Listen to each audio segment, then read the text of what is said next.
customers. Which brings us to Section 1, the Rolex paradox. It's a completely different game here.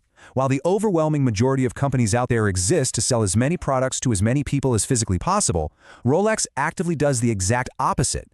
Moving right into Section 2, engineered scarcity and controlling supply. Let's take a look at exactly how Rolex intentionally throttles their own output in a global market that is, quite literally, begging to give them money. So, their strategy relies on this incredibly aggressive control. Instead of just ramping up factory production to meet this massive global demand, Rolex meticulously limits how many watches actually reach the market each year. It's pure, manufactured scarcity. They're leaning heavily into this fundamental truth of human psychology. When something is remarkably hard to get, well, we just want it even more. Imagine walking into a store, right? You are ready to spend thousands of dollars only to be told that the watch you want simply isn't available. Just let the frustration of that scenario sink in for a second.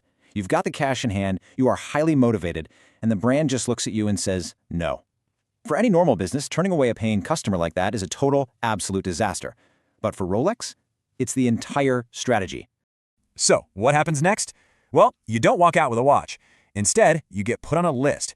And here's the crazy part. Turning away these wealthy, eager customers and forcing them to wait is the exact mechanism that builds the product's massive desirability. That waiting list acts like an invisible velvet rope. It shifts the power dynamic completely away from the buyer with the wallet, straight back to the brand with the watch. That leads us perfectly into Section 3, the power of prestige and selling status.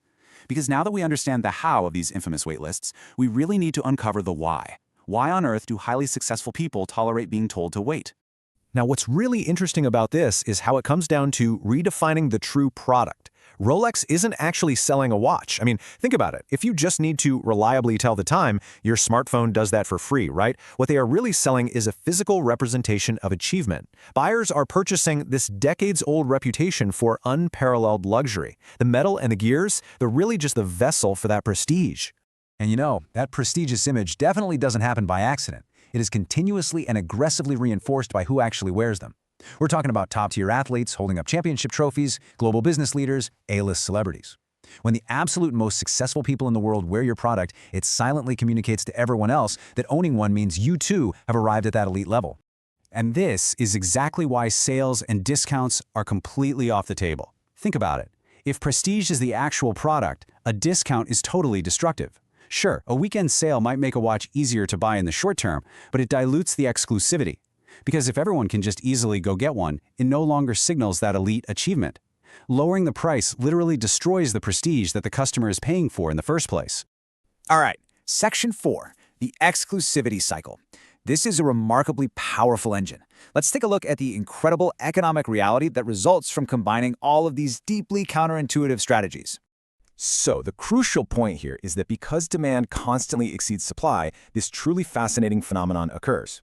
Many Rolex models hold their value extremely well, and some even increase in value on the resale market. Thanks to this engineered scarcity, these watches transform from your standard consumer goods, which, let's face it, usually depreciate the second you walk out of the store, into actual appreciating assets. And this brilliantly illustrates a self-reinforcing feedback loop that very, very few brands in history have ever managed to replicate. Higher brand demand leads directly to longer waiting lists. Then, those longer wait times inherently increase the exclusivity in the market. And what does that extreme exclusivity do? It just makes people want a Rolex even more, driving the demand right back up again. It's basically a perpetual motion machine of luxury retail. The sheer genius of this entire model is that Rolex never goes on sale because they simply don't need to. Their entire empire is built squarely on three massive pillars: scarcity, prestige, and demand. Removing any one of these things, like say mass-producing their watches just to fulfill all the back orders, would completely collapse the elite status they have spent literally decades building. I want to end this explainer with a pretty provocative question for you. Would you spend thousands of dollars on a watch, or would you buy something else entirely? Does understanding the sheer brilliance behind the scarcity strategy kind of change how you view luxury goods? Let me know your thoughts in the comments. Thanks so much for joining me today, and as always, keep seeking to understand the fascinating ways our world operates.